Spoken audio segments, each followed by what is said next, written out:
I think having a real brand, being a real company, being a company that gets in the news a ton and is heavily cited, layering SEO onto that through like fundamentals and using SEO as a platform for product marketing and thought leadership concepts and demand generation works a whole lot better than just like kind of this game of cat and mouse where you're like trying to get a lot of links, trying to publish this like what is topic modeled content and building topical maps or whatever. Like none of my buyers care what that stuff is. They just want pipeline. But if they have the bigger revenue engine figured out, building a content engine inside of that company is not that heavy of a lift, and it's a pretty quick time to value.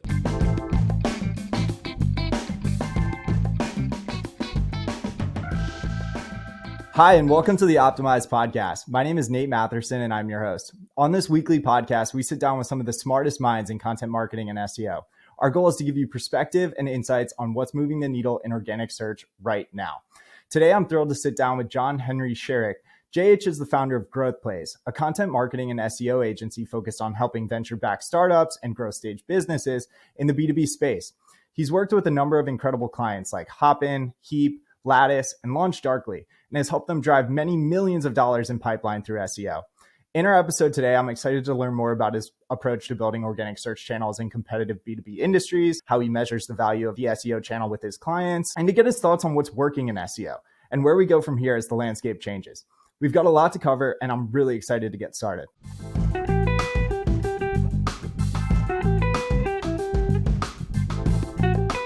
This episode of the Optimized Podcast is brought to you by Positional. At Positional, we're building tools for content marketing and SEO teams. We've got a great selection of tools for everything from content optimization to keyword research and technical SEO. And you can visit our website at positional.com.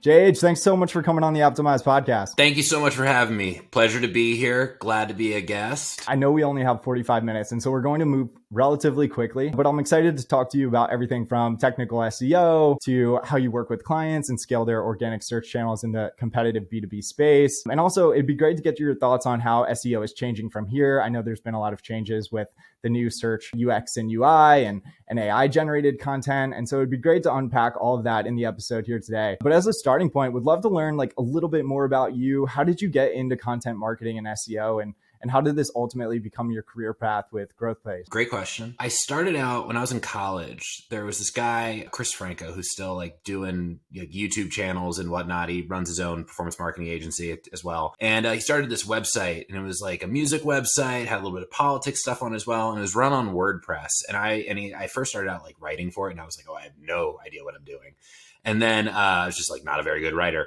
And then kind of got into like the WordPress side of things, explored that a little bit. And that led me down this rabbit hole of like, oh, and like the site started getting quite a bit of traffic. And like, I didn't really realize what was going on. We were selling links for like Beats by Dre headphone affiliates and whatnot. I knew search was going to be pretty big. And I was working at a PR firm as an intern and didn't love that. And I would see these like job postings in the height of the recession, like 2008, 2009. Chicago was rocked by the recession where I was living at the time. And there was just like all these job postings for SEO, and everything was going to Google. Like that's where everyone was doing. And at that time, like search was really different. Like I remember a few years later down the road, like we got a lead from a website that used to have funny pictures of cats. And like the amount of people that just searched for like cute cat pictures or whatever, it was through the roof. Like a lot of that stuff's gone to social.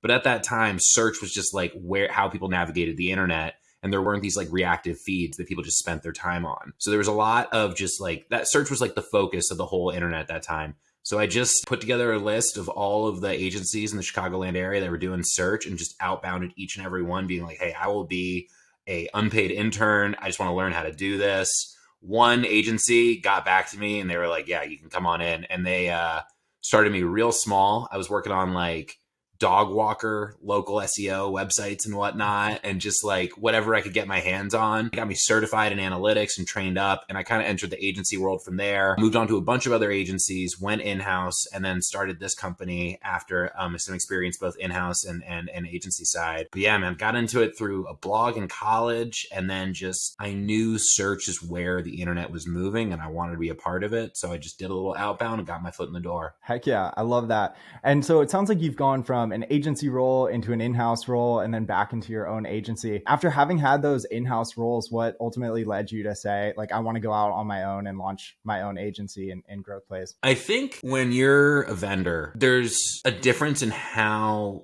you can execute. And I think like I was spending a lot of time in meetings, and like it wasn't that it wasn't worthwhile, it just wasn't what I wanted to be doing. Like we'd be redesigning the website and I had to be involved in every meeting, or launching some new subdomain, and not like really creating growth. Like I got pulled into all this other stuff that just like happened to impact SEO and the website. And I really wanted to just build my own thing, not be responsible for a lot of like the minutia that comes with being in-house, even though that stuff is important. It just like wasn't what I was passionate about. And I really wanted to do my own thing. So I got started, and I realized that there was kind of a gap in the market between what agencies sell and what specifically like B2B businesses need. I think SEO agencies tend to focus a lot on activity and not necessarily on value creation. There's a lot of things that you can do to kind of spread out a retainer. And this does not apply to the agencies I work for. I work for some best-in-class agencies, by the way. Like I love like Built Visible back when I was there, as SEO Gadget and Seer, best in class agencies. But so I'm not speaking of them, but really like I think there is after hiring a bunch of agencies and working with a bunch of other folks, there's a move of like, let's build a 12-month plan. Let's pad that plan so that when it comes time to renew, there's a lot left to do and a lot more on our plate. And there's not really a focus on like upfront value creation, more of a focus of like long term. This channel is like really long term, and we're going to be working on it for long term. We're going to do lots of little stuff. And what I found being in-house is like, it's really about like big strategic needle moving things, and not so much like the little stuff in the background. That's why I take big issue with like, oh, we're going to build 4 links a month. Like who cares, man? Like I want 4,000 links. I want 40,000 links. Like I don't, and it's not going to come from like manual outreach. It's going to come from building a company that people want to cite and want to put in and that's why I think like SEO also works a lot better if your company's got a lot of real stuff going on. I think it's very hard to like create growth in a silo of the internet where like you're just doing your own thing. I think it's very tough to like try and do SEO for a company that doesn't have product marketing figured out, doesn't have branding figured out, doesn't have their design figured out. So I realized like if we were to partner with companies that are probably going to be successful with or without SEO, SEO is going to be very successful there, versus like these companies that are like, oh, we need the channel to work for us because that's our big bet. Like I want a company whose big bet is just like, we have unstoppable momentum. You can layer SEO onto that pretty easily. And there is a lot of companies out there that have that momentum. So we've kind of geared the business to partner with companies that, like I said, are going to be successful regardless of SEO. And I think that's also like what Google wants to elevate. Like not these companies that have figured out how to do really good outreach. That's not necessarily like what's going to lead to the best experience for the end user when they find that product through search. I think having a real brand, being a real company, being a company that gets in the news a ton and is heavily cited, layering SEO onto that through like fundamentals and using SEO as a platform for product marketing and thought leadership concepts and demand generation works a whole lot better than just like kind of this game of cat and mouse where you're like trying to get a lot of links, trying to publish this like what is topic modeled content and building topical maps or whatever. Like no, none of my buyers care what that stuff is. They just want pipeline. But if they have the bigger revenue engine figured out, building a content engine inside of that company is not that heavy of a lift, and it's a pretty quick time to value. So that's really, I'd say like what we focus on, or what I focus on with this consultancy. Heck yeah. And I know you focused on B2B. Largely B2B businesses. What makes content marketing and SEO such a powerful channel for B2B or B2B SaaS companies in particular? With B2B, one, the problems are usually a little bit more complex than like getting a mortgage or buying a car, like something like pretty transactional. So when someone's trying to solve a complex problem, like if we were to take it to like cloud migrations, there is so much that you can learn about cloud migration, so much you can prepare about cloud migrations, and you can take it from like, what is my problem to what are my next steps, and give people like a framework to follow or a process or a webinar that walks them through migrating from one cloud to another, and really like create these journeys where you unlock hundreds of thousands of dollars of revenue. So it's like, you're not just going to get people to sit down and buy. Like we work with one company that's in the, I'd say like ERP and procurement and payment space. And it's like, it's a wall-to-wall enterprise deal. Like no one is just going to like search for it and buy the product. And I think that with content, what you can really use that for is audience development and getting people to trust you for the long term and stick around. And I think like search, at least in like upmarket B2B, is really moving from a place of get your offer in front of people, get them to fill out the form, get them into a sales meeting, like just like really transactional stuff. So much of the buyer journey happens before they ever talk to sales. But what I like about content is you can get someone's contact information and nurture them for the long term. The thing with SEO, if we're just going to like call it out, SEO content has like a very specific framework to it. It is very top of funnel, very like it gets everyone on the same page, explains the issue, and then walks people through like the benefits or why it's important or the best practices. It's built in this manner that's easy to skim and scan. And like to be more successful in it, you typically need to include commonly related ideas and that are also like linking to very accessible things that are designed to rank in search. So someone who lands on the page and has no context to what you're talking about can get educated and like solve for their job to be done. The thing I really like about like grabbing someone's contact information and moving them to demand gen flows or to like your newsletter is you don't need to play that performance game anymore. Like once you've captured their contact info, you don't have to do like the what is my category or best practices for this process. And you can send them that messaging that really matters for you and is authentic and doesn't need to perform in an algorithm. It just needs to connect with your buyer. So I think where search is really moving to, I'm again answering questions ahead of them even being asked. Sorry about this.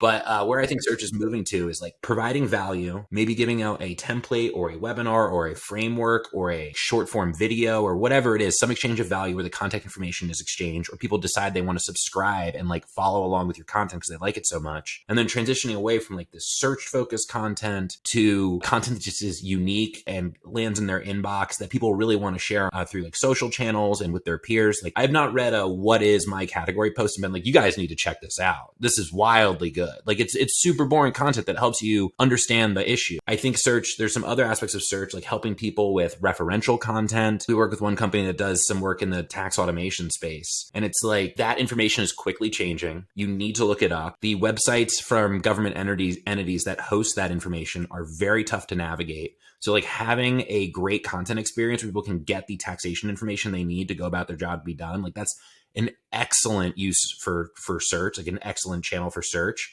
It's just like, where does that loyalty come from? So it's like, along with that content, we need to have like, oh, these things change all the time. These tax guidelines get updated. Like follow along with our newsletter and get like the latest breaking news that'll impact your workflow. So I think like you need to kind of attack like where search is going at least is you need to kind of think of like what beyond this page, like what value can we keep providing these people where they're going to want to become our audience member. And once they're actually like subscribed to your audience and reading your newsletter or watching your videos or whatever it is, when it comes time to buy, you're top of mind. And it's like they want to join the party. So I think that's really where it's going. Less of this like transactional thing. And this is for upmarket B2B stuff. Like we work with one company that's in the voice over protocol space, like office phones. That's like hyper transactional. People land on the page, they buy it, they search for the thing, they need it right then. Like I recently had to do something with a government body where I had to fax them something. I found a digital fax machine online, spent all of 20 seconds in the purchase process. But if you're looking for like an ERP replacement, if we're talking like 100K deals, they don't happen because you found a page through search. That is part of the journey, but people aren't just opting in and putting their career on the line because they found something because it ranks in Google. When you're working with your clients, do they measure the success of an SEO campaign or strategy in terms of closed pipeline? Is that like the KPI that like you are shooting for or like the teams you're working with are shooting for when they're building this channel? That's such a good question. I don't think it's my job to close the deal. I think it's my job to create pipeline or at least like drive form fills that create pipeline. Because if you know what you're doing, like you can just drive a bunch of awful form fills and then they just don't convert. I'd say really depends on the company as well. Like some companies care way more about like, I like to gear it around pipeline and say we're not responsible for closing the deals. That's up on if the deal gets qualified and it becomes a real opportunity, that's on the rep to close that deal. But I'd say overall pipeline influenced is a big metric that we look at. And of course, like we do want to see like do those deals close? Like we want them to close. But I'd say ultimately pipeline amount of demos generated that are actually like that actually show up and are real demos. I think one of the most illuminating things for me was when I was in-house, I was like, oh man, we're crushing it. We got all these demo requests. We got all these signups. And then then when I was agency side, that was my opinion of like, oh, we're just doing so well. And then I went in-house and I was like, oh, half these people never show up for a demo. A lot of the credit card information is fake. Like Google Analytics tells this very rosy story where like no one churns and everyone shows up for a demo. And it's just like, oh, we got all these form fills. This is amazing. And then when you actually get into it, you're like, oh, the amount of value that like trickles through this funnel, depending on how leaky it is, it can be very small at the end of the day. Once I realized like, oh yeah, not everyone shows up for a demo. And like sometimes these are just like fake form fills. That was a very illuminating process for me. Yeah, I always like to say page views don't equal dollars, but in this case, it sounds like form completions also don't necessarily equal dollars. I spent like the first 7 years of my career marketing financial products online using a personal finance blog. And to convert a customer, typically all we needed to do was show like an ad for a personal loan or a credit card in front of them, and they would click on it and they would convert. It was a very simple buyer journey. But then over the last few years, as you know, I've spent more time in like a more complex B2B industry. And I found that like that buyer journey was a lot more difficult. It was a lot harder to get like a page view to actually turn into that demo or that free trial. And I know it's not necessarily SEO, but I'm sure you work with some of your clients also on like conversion rate optimization or like moving that visitor into an actual like closed lead. What are some of like those big mistakes you see like your customers or other companies in the space make when it comes to conversion rate optimization, especially in those like highly competitive and highly complex industries? One thing I'm a really big fan of is tools like Calendly, where a sales rep can book a meeting right then and there and like get on the call versus an SDR having to be like, hey, what time do you want to like get that meeting booked on the form, like right after you get the contact info. I'm a big fan of that. I think that leads to more meetings being booked overall versus kicking that to a later stage. This has nothing to do with SEO, but kind of a prerequisite to working with us is like, we need a company to have like their mission, vision, and strategy baked out. And if a company can't go to a conference, have a booth, and take someone who is a fit for their product that walks up to their booth and be like, hey, what do you all do? And turn them into a lead, we're not going to be able to do it with search. Like we really need to understand like what makes people get excited and how do we do that? And I think a lot of companies approach SEO as like one of the first channels they go after. And I think that's typically a mistake. Like you should be able to make a lot of other, like outbound should work absurdly well. Like if you can't take your messaging, get people to understand what you're doing through emailing them and get meetings that way, it's going to be pretty tough to like test search to get meetings through like pulling visits through SEO. Like I like to make sure like a sales process is really dialed in, the language that they use to get leads excited and turn them into opportunities is dialed in, and then transferring that knowledge over to like the web copy and what we're doing. And I think a lot of folks in search kind of go after like what has a lot of volume. And what we find is like that those super high volume plays, like, business intelligence tool or whatever, when it's so unspecific and there's tons and tons of people searching for it, it's like you should ask the company, how many accounts can you really sell into? Can you sell into 200,000 accounts a year? Because if so, like if we have a page that's doing 200,000 visits a month, like is that the right audience for you? Or is that way too broad? Is that students looking for a definition? With SEO traffic, when you're going for these like, what is this? Or like very broad coarse grain terms that drive a ton of traffic, a lot of that traffic is not qualified.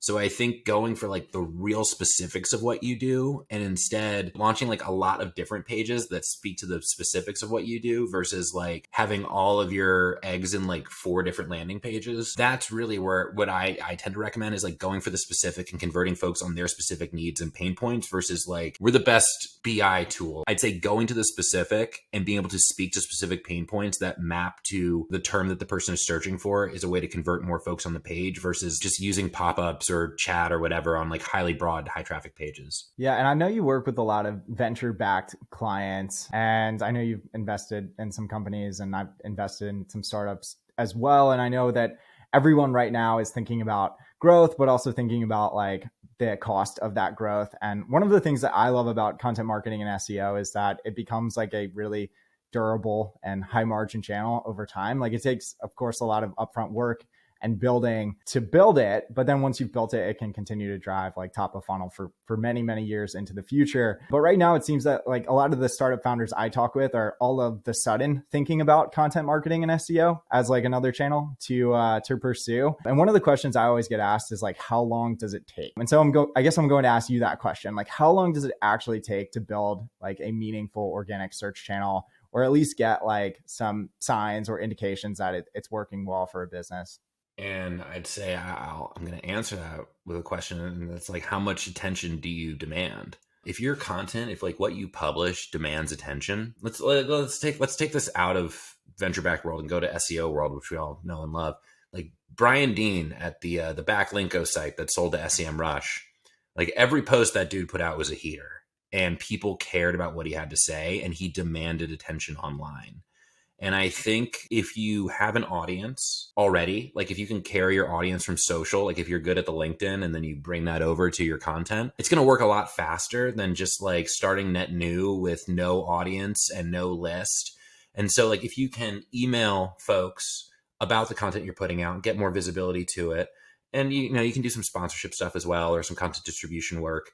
But I'd say like trying to do ground and pound link building to rank for competitive terms when you don't really have any content engine and you don't have anything else going on. If it's like, oh, we're doing content marketing and that just means like we're doing SEO, then it's probably going to take a really long time, because all you have to offer people is like search focused articles.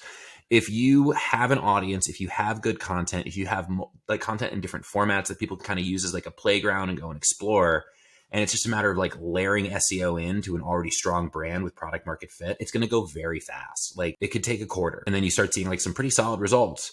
But if it's just like we're doing SEO, we don't really have a message that's bigger than the keywords we're going after. We're mainly like answering common questions in search and then saying like, oh, we've got a demo that you can get at the bottom of the page. We don't have unique POV. We don't have anything to challenge the space. It's going to take a really long time because you're not exceptional. From what I can tell, working with a lot of different founders at a lot of different stages, if a founder is not a marketing focused founder, or like a founder who kind of gets how people buy things and how sales works, and they're more on like the product side or the engineering side, they kind of view content as like this switch that you turn off and on. And it's like, oh, we're doing content now. And it's like, well, what kind of content isn't any good? Do people care about it? Do people want to read it? Or is it just like something that you publish that you hope people visit through search, that you like hide in some section of your site that no one can easily find?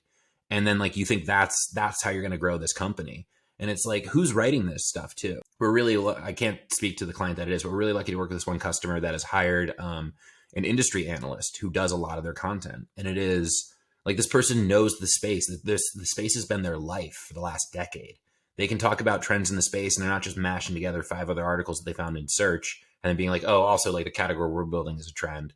They have real thoughts, and like they are super connected to their industry. So if they publish something, it makes waves. Like that's where you want to be. This idea that you can just like kind of publish stuff in a silo, it's going to start ranking, and then people are like somehow going to find this and they're somehow going to buy from you, I think is really disconnected from like what actually works. And if you look at like Drift started doing SEO after they kind of got social on lock, and people just were paying attention to them and couldn't get away from them through LinkedIn or wherever. So I think like if you have that going for you, if people actually already care what you have to say, search can be very, very quick. If no one cares if your company lived or died and you don't have anything to talk about and you're just like kind of doing the channel, it's going to take years. It may never work, and it probably shouldn't ever work, because what you're doing is boring and it's not going to help people actually solve problems. It's just you trying to execute on a channel so you can get pipeline. There's very little actual value exchange there. You're just like doing activity that you think will lead to more traffic. So I'd say it really depends on how good your overall marketing engine is, not just like, can you do content in SEO? And this gets like, I can imagine it's getting some pushback in the comments, because like some people are working on local dog walker sites or whatever, like I was 10 years ago. And it's like, yeah, getting 5 links is like what you need to make that business work. But when you're competing with like the SAPs and the NetSuites and the Salesforces and the HubSpots of the world, it's not about like getting 5 links and writing 10 articles. It's about being like demanding of attention online and being worthy of that attention. And that's what can make it go a whole lot faster. How important are backlinks in 2023? And is it something that like you're actively spending time on with your clients? All of our customers should be able to acquire backlinks at scale and on autopilot. Like they do a lot of other stuff than just what we're doing. Like I don't like focusing on backlinks because it's not something we can really control. It's just something that we can kind of coax and sometimes be successful. And the amount of effort spent to get a couple backlinks, it would be better to put that money into making the content more shareable and more promotable and earning those links naturally over time. We have a piece we did with a company called Signalfire that ranks for the term creator economy. The URL has been changed, but if you go to the original URL, it has over 2,000 links pointing to it because it is the best piece of content on the internet about that topic. It's been cited by the New York Times, the Wall Street Journal. I was actually listening to the Tech News Briefing podcast one day and they cited the intro in that article. And I was like, oh, that's awesome. That's good to see. We have a case study coming out with Mode real soon. I'm excited to share that. And it's like, it doesn't matter. Like they've been around for a long time. They are an established incumbent on the internet. Me or, someone on my team getting 5 links to a page, it could help on like a per page level. If you write stuff that is worthy of links, if you have a little bit of authority and you start ranking, it is going to work its way up to the top. And you can definitely ask for a few more. But again, like I don't want 5 links. I want 500. Reaching out manually to get 500 links. Like what's the going rate of a link right now? Like if you were to pay a vendor to find a good one, like $500 or so? I don't buy backlinks, but when I was building backlinks at scale at our first company that we started, we had like 2 full-time employees building backlinks every single day. And we like regularly analyzed our costs per backlink acquisition, but we looked at like what we were paying them. So like what was our payroll cost? And for like 2 junior employees who were building backlinks every single day in and day out through guest posting, resource pages, things like that, we got our cost per link acquisition in around about $250. Well, you're really good though. Like you're really good at what you do. And most companies, to hire headcount at a company and be like, oh, this person's going to be like our backlink builder. I can't imagine, like you would have to be deep in the weeds in SEO in a company. Like you need to be like a Monday.com or something like that, where it's like tons of people are looking for this. It's a somewhat transactional sale. And the more links we get, the better we do. Like we should have a ton of links already. And I don't think like 5 is going to move the needle necessarily. And I hope that like, if our content doesn't earn links over time, it's probably not that good. This is just like different stages of maturity too. Like if you are super early stage and content is a big bet for you, and it's like, the more visits you get to this page, the more revenue you make, go and promote it a little bit, get some links. But I just feel like tactically building links to each and every page that you create is such a time suck, and it's pretty expensive. And it's like, when you think about like, oh, it's like $200 per link or $300 per link. Okay. And we're getting like 10 links to a page. If we spend an extra $2,000 on budget for that piece of content and made it something that is just like demonstrably the best thing out there, building manual links kind of creates this like war of attrition, where it's just like, how do we get like a few more? And I want content that blows the other stuff out of the water, where it's like, we're just not gonna be able to compete with this from a quality perspective, from an information perspective, from a design perspective. And I think like that is how you build a moat versus like asking for 5 links, because anyone can ask for 5 links. Not too many people can like get, 200 plus links on autopilot coming to your site that you don't have to manually ask for. That's my take on it. Like, yes, it has some value. Tactically, it can make some sense. Big picture, I'd like to not need it. Yeah. And by the way, building links like full-time, like day in and day out as your full-time role is a miserable job. So thank you to my former employees who are now off to much more exciting things in their careers. If they're listening, I appreciate the hard work from 2015 to 2019, because it is a really tough job to like go into the office every single day and commit yourself to building backlinks and then trying to justify like that value to the company or to like a single page. It is quite hard. But for us, like in my previous career, like the most scalable way that we built backlinks was through data-driven content. So publishing interesting studies and reports and surveys, because these are the things that would go viral and accumulate many hundreds of links. And, you didn't always hit like a home run, but you could pretty regularly hit singles or doubles that would accumulate like 5, 10, 15, 20 links. And I'd be curious to get your perspective on this. I think from my view, one of the things that has changed in search from when I first started in this space is that I actually don't think the number of links to a particular page actually matters that much. I think it did back in like 2014, 2015, like you could build a lot of links to like that one like high value or money page on your site and that would work.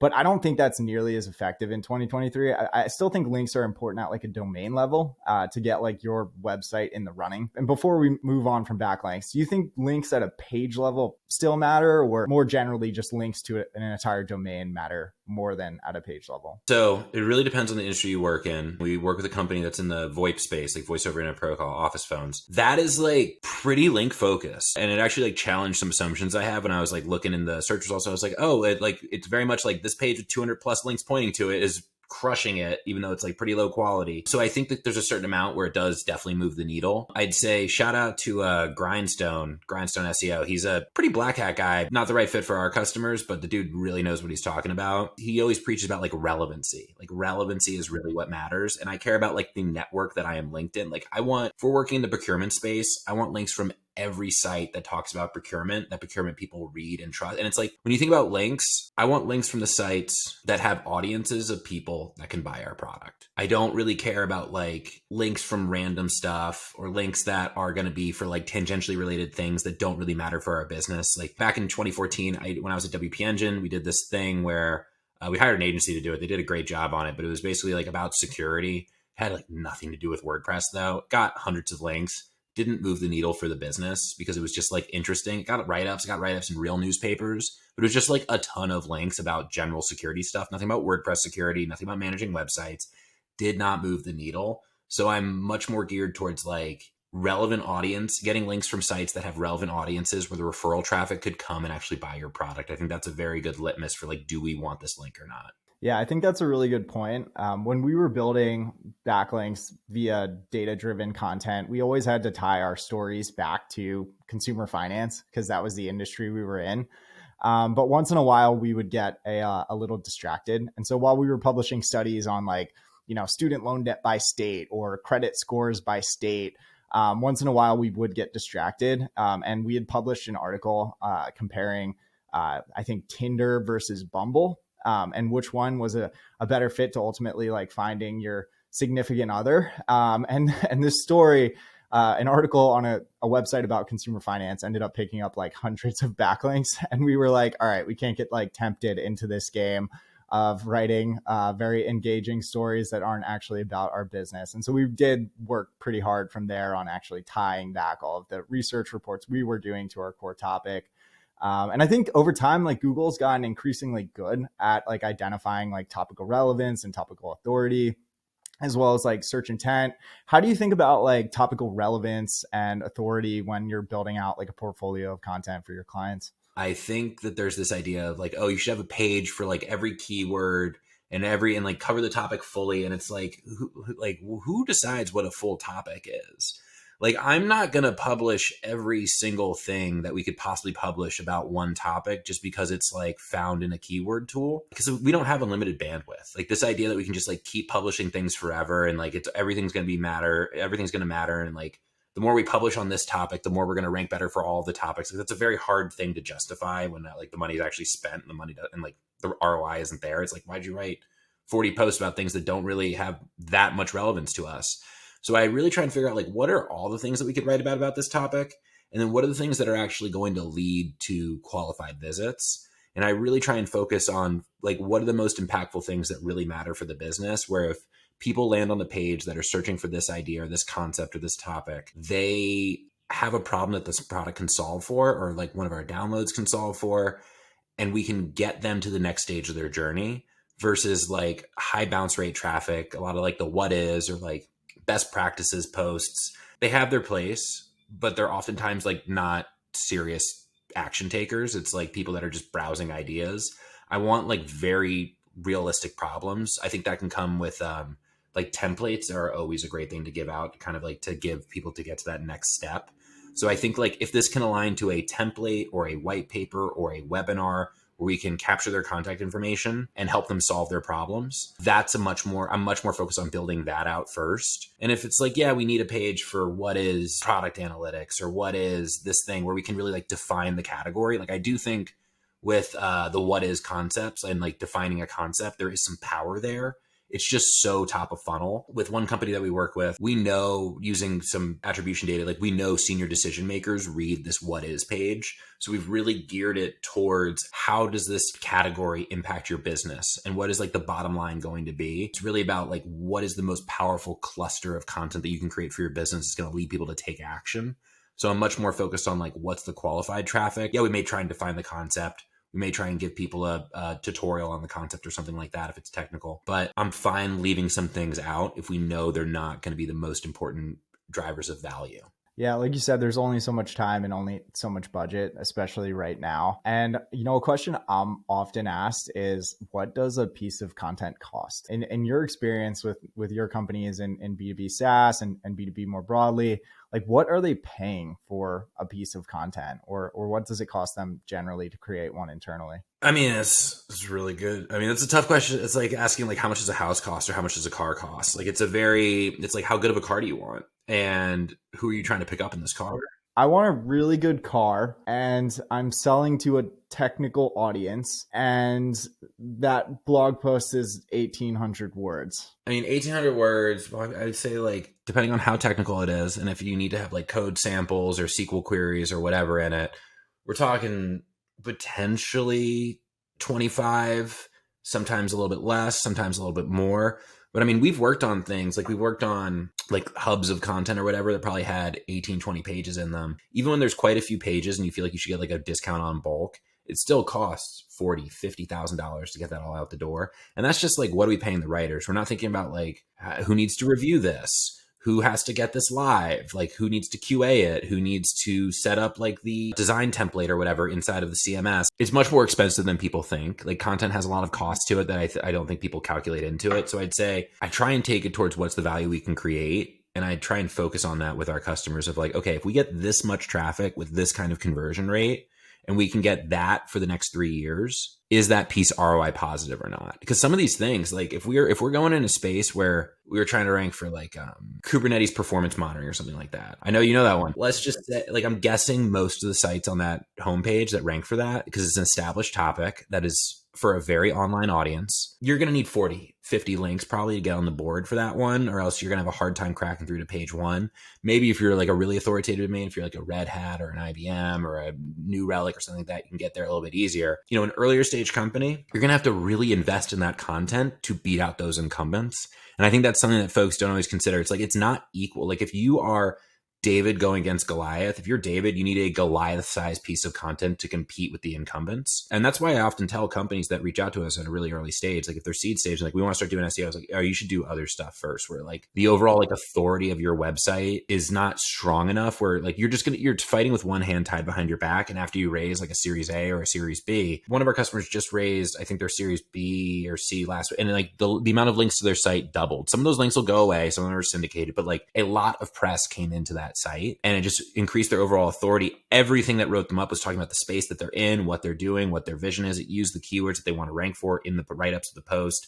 Like that gives you such an advantage. So if you're early stage, like with Gremlin, when we did that Chaos Monkey thing, they were pretty early on, and we had to do an outsized amount of effort to compete with like BMC and some of these bigger sites that were out there. The cost of content and the effort level is directly relational to, one, how fast do you want to go, and how early are you, are kind of like two factors that factor in, or they're two different variables that factor into the pricing calculation. Yeah, I think for our article on Kubernetes monitoring, we paid about $3,200, and that was written by like an actual expert. The guy's written like textbooks and knows this space inside and out. That keyword haunted me for 2 years. We could not crack the first page for that keyword, despite having what I think was the largest Kubernetes blog. What was also extremely frustrating about that keyword for me is I did build links to our page. So I probably built between like 15 and 20 links. It still didn't really work. I think we got stuck on like the second page. But then one of those guest posts that I wrote that linked over to our page is on the first page for Kubernetes monitoring. So if you Google Kubernetes monitoring, you'll see a guest post that I wrote about Kubernetes monitoring on the first page that has no links to it, despite linking to my page, which is on the second page. So I'm not sure what to make all of that. Yeah, so tell me, what did I do wrong? Like I created a fantastic article, I built a link to it, and then the guest post that I wrote that's linking to my piece is on the first page, but I'm on the second page. Like, what could I have done differently, or what did I do wrong? So I think this is something that this is not like a client friendly answer. They don't necessarily like hearing this one, but I think, when we got into the game, it was very much a system of inputs that led to clear outputs. It's like, oh, we build the links, we make the pages, we get the rankings, we get the traffic. And I don't think that's really the case anymore. And I think I think there's much more of a feedback loop with user experience now. And it's like, if people come to the page and they do not get the answers they want, and they then back out and go to the result below you or the result below that, and you're giving off some signals that, like, when people land on this page, they're not getting the information that they need. I do think you get removed from the search results pretty quickly. There's definitely this trend of like publishing stuff. It doesn't have great engagement signals, and then it goes down pretty quickly. Like, I've seen that quite a few times, especially on like programmatic plays. There's less of an ability to detect, like to diagnose why this page won't rank. Like, there's so many complex variables with ranking and search now, that being like, well, we built the links, the page has a high score in these tools that measure topic relevance, and we've got a very clickable title tag or whatever. If people aren't having a good experience post-click, I don't think you're going to rank for long. That's why I like thinking about things at a more macro level than diving into like individually, how do we make this page rank better? Like, I'd rather improve internal linking across the board with your lovely tool, or, rewrite all title tags to try and improve click-through from multiple pages at once, versus being like, how do we get this page where we want it to be? I think it's very hard to take specific action. That's also why when it comes to rank tracking, I don't really like tracking individual keywords. We do it, but we roll those up into a category level and then do like market share by category, instead of like, how do we get to number one for this thing? It's like, well, that could be very difficult to do. It could be that like irs.gov ranks number one for that, or nih.gov for working like a healthcare space or something like that. And it's just like, we're not going to win that one, but how much market share can we get for the entire category of keywords that we're going for? So that's why I like to focus on like the bigger picture, because oftentimes like moving the individual things is somewhat out of your control. But I feel like if you get the motion together and you execute consistently with the right process, and you're pushing things out there that is high quality, you will win over time. You may not win for the exact things you want to, but if you zoom out, you will be moving in the right direction.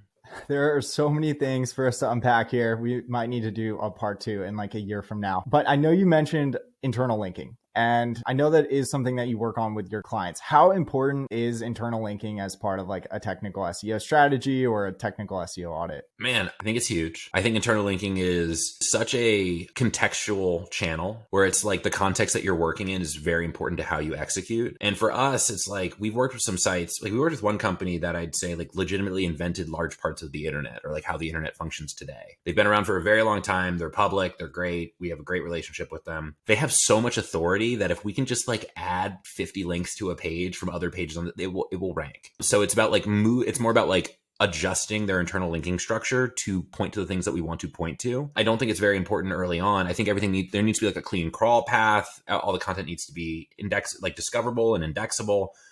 Easy to find, not using like JavaScript based pagination and things like that. I think internal linking is really important, but beyond that, internal linking should also be a form of like user journey mapping. If someone lands on like your Kubernetes monitoring post, if all it's going to do is just like answer the basic questions about Kubernetes monitoring, that might help some folks. But what I would want to send them to is like the next things that are really relevant, like troubleshooting misconfigurations with Kubernetes or something like that. That is why they're looking for monitoring. That's going to help them dive deeper into the topic. So I think internal linking can take someone from like, hey, I know how to search for this broad idea. And then you can be like, but are you actually looking for these like deeper, more nuanced things that maybe don't have a lot of search volume behind them?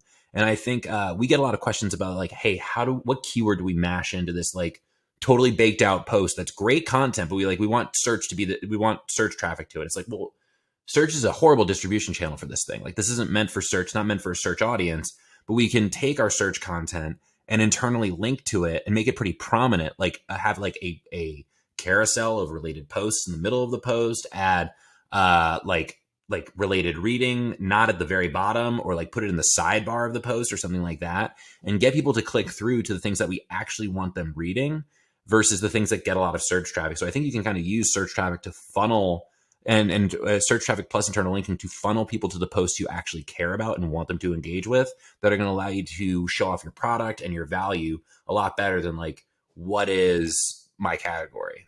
Yeah, totally. People always ask me like how important internal linking is, and I think it's very important. And the first thing I always say is it's helpful for your readers. Like, that's the first step is it'll just help people navigate your site. It'll keep them on your site longer. It'll show Google all of that quality signal across your pages as that user goes through that journey. So at a minimum, internal linking is just helpful for your readers and ultimately converting customers. And I think, like you said, it's helpful for indicating to Google which pages you care most about. Last quick question on internal linking.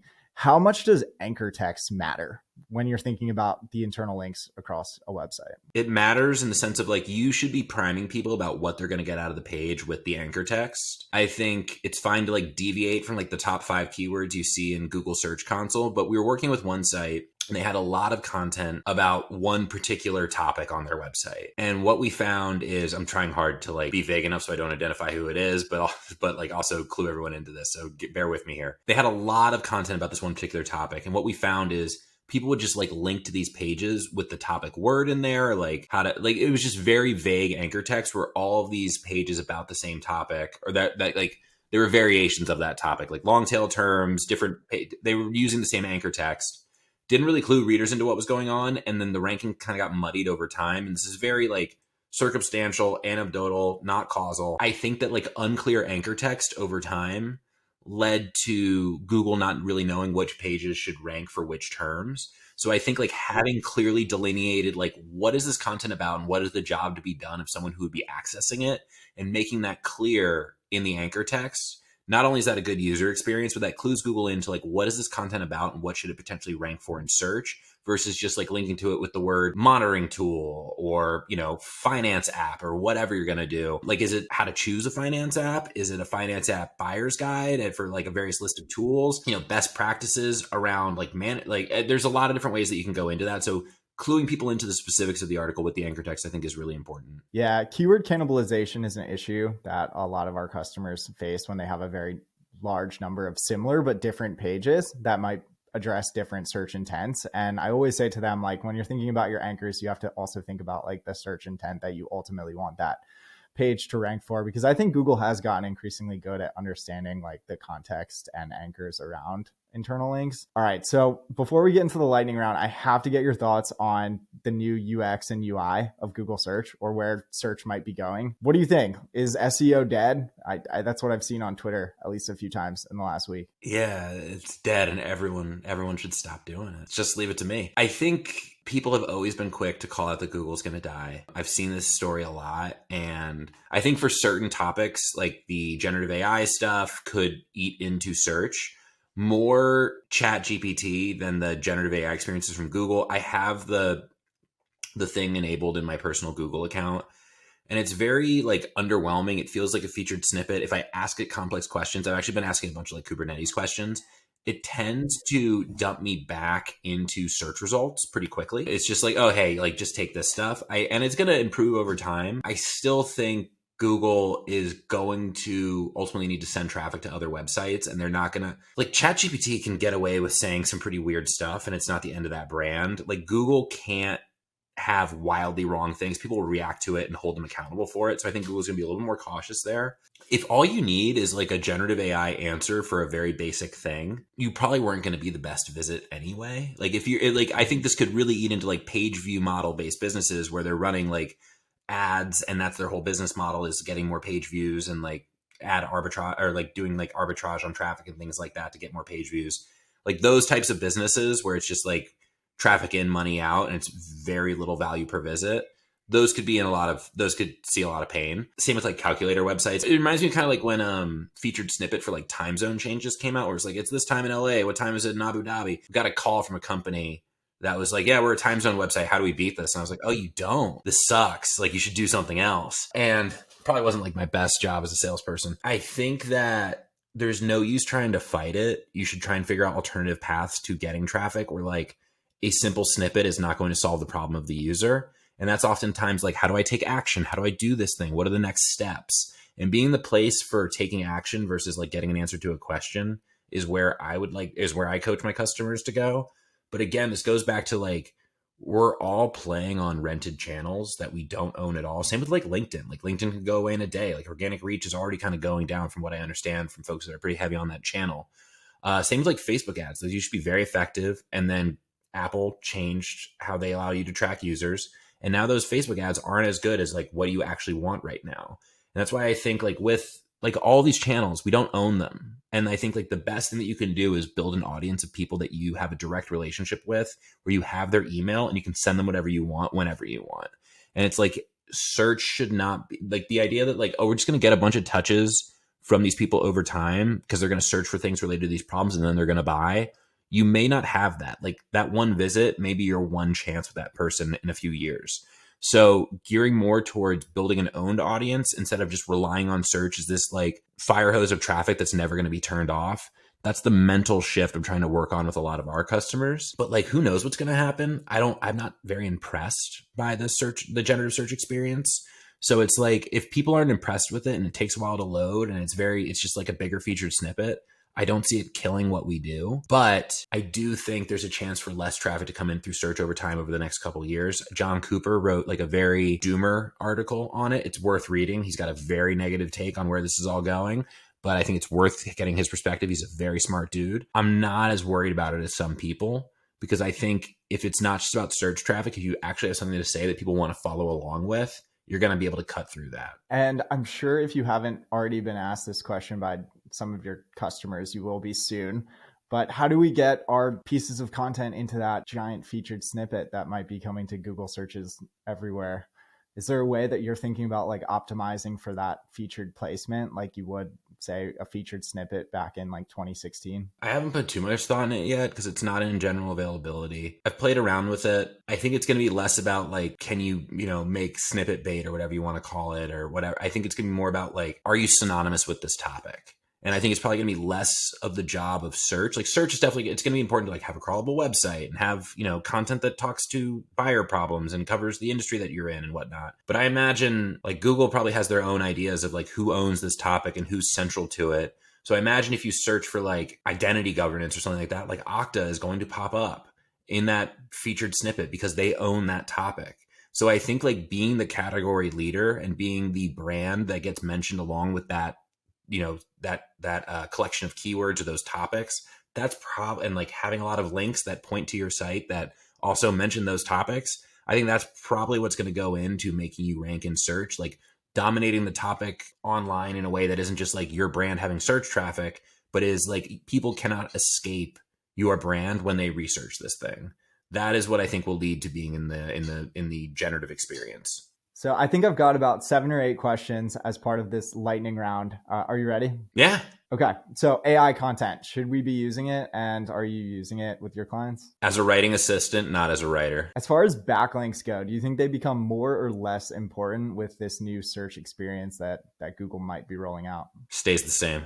As far as tooling goes, what's your favorite tool in the SEO space or the tool that you find yourself using most often with your clients? The thing I use the most is Ahrefs by far. It's a very good tool. The other thing I'd say that we use is Data Studio. The tool interfaces are not good. Most tool interfaces are very complex. Making things executive friendly through Data Studio is what we spend a lot of time on. So I'd say that tool to kind of make the data relatable to folks that don't come from an SEO background. But when it comes to like a ground and pound SEO tool, there's a reason they're at 100 million ARR and are like, a small private, or like a not too large privately held company. The product is very, very good. Do core web vitals matter? Is that something that you're ever worried about? If they're really bad, like I don't think Lighthouse is a perfect produced tool. I don't think the scores are perfectly thought out. They've gone back and forth on it a ton. If it's impacting user experience, it matters. If the page loads slowly or it has rendering issues, yeah, it matters. But like, bumping yourself up from a 96 to an 100 is not a good use of time. Should I ever trade backlinks? I get these emails all of the time. And sometimes they're from like Series D late stage startups that want to do a backlink swap. Is that ever something worth doing? Not if it can't scale. And what's one thing that you see SEOs or other agencies spend time on that's just a total waste of time? When it comes to waste of time, I think that there are a lot of tools that we use that tell us like how healthy is this site, or, it's like Ahrefs has an auditor. We use Content King, which is a very helpful tool. Ignoring what the tools say and going with what will provide value and being fine with like an 87 or whatever it is. Like those tools do not equate rankings. So going with what will provide value versus like what an automated tool can pick up. Like there's certain things with the Webflow platform that you can't adjust. It's just like, that's how Webflow is. And that's a trade-off you make with using Webflow. Does it mean that Webflow sites can't rank? Absolutely not. They rank absurdly well for a lot of stuff. Those sites are very performant, but there are some SEO best practices that they don't necessarily adhere to. That's fine. You need to optimize what you can instead of worrying about what you can't. Be like, well, the tool says 87. Like, who cares what the tool says? Are you making money? Are you getting traffic? Well, are you getting traffic? And is that traffic making you money? And are there big technical issues that confuse Google? If that's the case, you need to address those. But if not, you can let small fires burn. I think letting small fires burn is like actually one of the core strengths of a good SEO, instead of like overreacting to everything and leading with what the tools have to say. And I know you're into wine. What's the best bottle of wine that you've had lately and why? Best bottle of wine I've had recently was the 2021 Chardonnay from Hirsch Vineyards. It's a California wine. It's like not too buttery oaky. It's a nice light Chardonnay. It's really good for the summertime. It's a little bit on the pricier side, but if you're having like a nice celebration, having some people over, wonderful bottle. I've really enjoyed doing this episode with you. I've learned a lot, and I know our listeners have too. How do our listeners get in touch with you if they want to work with Growth Plays, or where can they find you? Yeah, just go to growthplays.com and fill out the site. But I'm very active on twitter.com, which is not known channel. So I need to start a newsletter soon. I'm working on that. But twitter.com is where I hang out online. And then growthplays.com if you want to work with us. Well, I'll definitely be subscribing to your newsletter when it goes live. And at a minimum, you'll get a backlink from us in the show notes. So when we publish this podcast episode, you'll get a link back to JH's website as well as his Twitter handle, which I also definitely think you should follow. He's got a lot of great information there, and I get at least 2 or 3 talking points each week from following him on Twitter. So JH, thank you so much for coming on the podcast.